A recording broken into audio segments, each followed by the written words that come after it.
Hey everyone, Mark here. Today I'm going to be doing something different. I'm going to pick 10 disappointing albums that are not St Anger from Metallica or Risk from Megadeth. I think pretty much know that's almost everybody's most disappointing albums. They're pretty easy to pick those because they were very disappointing. So I'm going to get this started, and it's not really a ranking or anything, but I'm just going to go by number. All these albums are pretty disappointing. So number one, I have Machine Head Supercharger. This came out on October 2nd, 2001 on Roadrunner Records. I think they try to be a little bit more alternative metal, try to hit the radio. So the one song, Bulldozer, is probably their best song on that album. I think the one song, Crashing Around You, didn't make the radio. I did hear it on the radio, even here in Canada, which I thought was pretty surprising. But like, I mean, I understand that they try to go for it, but I don't know if it really panned out. Maybe they lost a lot of fans doing that. But it is what it is. They made some really cool albums after that, right? So next album I have is A Life Once Lost, which came out on October 22nd, 2012. I was a really big fan of these guys early on. I saw them early on in like 2000 in Windsor, and I mean, they were more into like a off-time metalcore genre, but I really dug it. They became more of groove-oriented type of band, but like I was a really big fan of them in early 2000s, and then they came up with this album, Ecstatic Trance, and a lot of the band members left. I think just the vocalist Rob and the one guitarist Snake and his brother, I just know their nicknames, Snake and the General, who played bass, were left in the band. But man, it was so disappointing. The drums on this, it was just like AC/DC trying to play like Meshuggah type riffs, and it just wasn't working out for me. It was really disappointing. I remember me and my best friend Kenny, we were big fans, and we sat down, we listened to this album, and like we were just floored. It's just like the drummer just played the same beat over and over in every song, man. It was a drag. Let's go to the next album. So the third one I have here is Fear Factory, Digimortal. I was a big Fear Factory fan, especially after Obsolete. I thought that was a fantastic album. And then Digimortal came out on April 12th, 2001. You're probably going to hear 2001 a lot. You're going to hear Roadrunner Records a lot. I think they're trying to make these guys, this is their fourth album, they try to make these guys sound alternative. I mean, Bell doesn't really have the greatest voice for the radio, to be honest. I think they tried to do that, tried to add some new metal elements to their music, and it didn't work out at all. I remember buying that album, driving home in my car, driving, and just listening to that album, and I was so disappointed. And I was just like, why is this guy rapping? Like you guys are trying to hit alternative metal stuff. I'm like, it's not working. Very disappointed in that album. The next album I have here is a band, Pissing Razors. They were like a groove metal band like in the late 90s. But they came out with this album. I think there was their fifth album, Evolution, that came out in 2003 on Spitfire Records. And they tried to produce this album themselves. And they had a new vocalist. They had a number of vocalists after their third album, Fields of Disbelief. And this one, yeah, it was just bad production. The vocals were okay, but he was trying to do some singing and it just wasn't working out. Again, to try to maybe add a little bit of new metal elements to it and add some singing to it, it just didn't work. And production was like really bad on this because they tried to do it themselves. I saved some cash, but it didn't work. The fifth album I have here is Killswitch Engage, the fifth. Their fifth album, I think. Self-titled album. Came out in June 30th, 2009.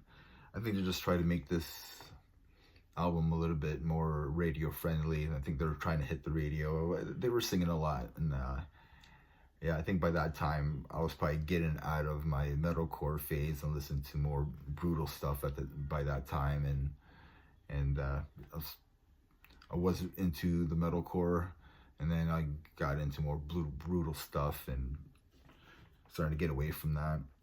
But yeah, just the Killswitch, it really turned me off. Next album I have here, the sixth album here, is Chimaira, Pass Out of Existence. This came out on October 2nd, 2001 on Roadrunner Records. And again, the label tried to make these bands sound like new metal because that was in it at the time. I had their EP before they got signed to Roadrunner, and I seen them a bunch of times before they got signed to Roadrunner, and getting this album and listening to it, it was like clean production. It just sounded like a new metal album. Still some great songs on there. I listen to this album, and there's a lot of killer songs that are really heavy. It's just the production and the sampling and stuff. They really try to make them sound like a new metal band, which they're not. They're more groove oriented. But yeah, I was really disappointed, and it was just the production. It wasn't the band themselves or the songwriting at all. Next album I have Sepultura, Nation. So this is the second album with Derek Green, and this came out on March 20th, 2001 on Roadrunner Records. So a very disappointing year, I guess. Yeah, it just, I think they put some reggae into this. I don't know if they're trying to be a little bit too new metal. The album before, the first album that Derek Green did, I thought that was a fantastic album, Against. But this one, yeah, I was very disappointed. I was hoping for maybe more of a thrash feel, more back to their roots or something. But maybe like the way Against was. I really liked Against, but Nation, it didn't do anything for me. I was really disappointed. I even listened to it recently, like not too long ago, and there's a couple cool songs, and then there were just a few songs that I just like didn't enjoy at all. Next album I have a Skinlab, like a groove metal wannabe Machine Head, and the album I got here is a Revolting Room. This came out in May 27th, 2002 on Century Meter, so not Roadrunner Records because they weren't signed to them, right? So, but yeah, I've been listening. I haven't gotten into this band in a while, but probably because of this album. I did enjoy their second album a lot, and then when this album came out, they just tried to go for that new metal sound, and that was going on at the time, and it just didn't do anything for me. I think by that time I was more into like Lamb of God, like that type of style, I guess. That getting more into, I guess, metalcore, you'll say. So we got Lamb of God. That's my next album. I have Lamb of God, Sacrament. I think this band's fifth album, August 22nd, 2006. I just thought they were just trying to sound like Pantera. It didn't sound like Lamb of God to me anymore. I'm like, oh, they're just trying to be the next Pantera here. And even that album and Wrath, I really enjoyed all their previous albums for sure. Like Ashes of the Awake and As the Palaces Burn. But this album, I was just like, they're just trying too hard to sound like Pantera now. And I think now they kind of got their sound back. They sound a little bit more aggressive now, but I was really disappointed in that album because they were trying to sound like another band. And that was 9. So my 10th album that I have here is another metalcore band that I don't even listen to them anymore. But I remember at the time I was really didn't like this album, or really disappointed in this album. It's All That Remains, Overcome. This is their 4th studio album. Came out on September 16th, 2008. The album before this, The Fall of Idols, I thought that was a really good album. Good songwriting. I didn't mind the singing too much, but in this album he kind of overdid it. They overdid it on the singing, and even the albums after that. But like when this album came out and I was listening to, I mean, these guys are trying to hit the radio, and honestly, Phil, the singer, I don't know his last name, I don't think he has a good voice for singing. Great scream, great guttural stuff, but like I don't think he had a good voice for singing. But that's just me. But yeah, that was very disappointing. But I don't really listen to them anymore.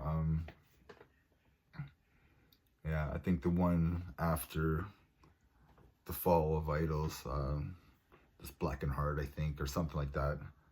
Maybe that's the album. As The Deepest Gray is on the album. That's a really good album. Probably their best album. Probably one of the best metalcore albums at that time. Maybe I'll do that next. Maybe I'll do like a metalcore ranking. I don't know. What do you guys think about that? No? Okay. Take care, everybody. And remember, metal never dies. Cheers.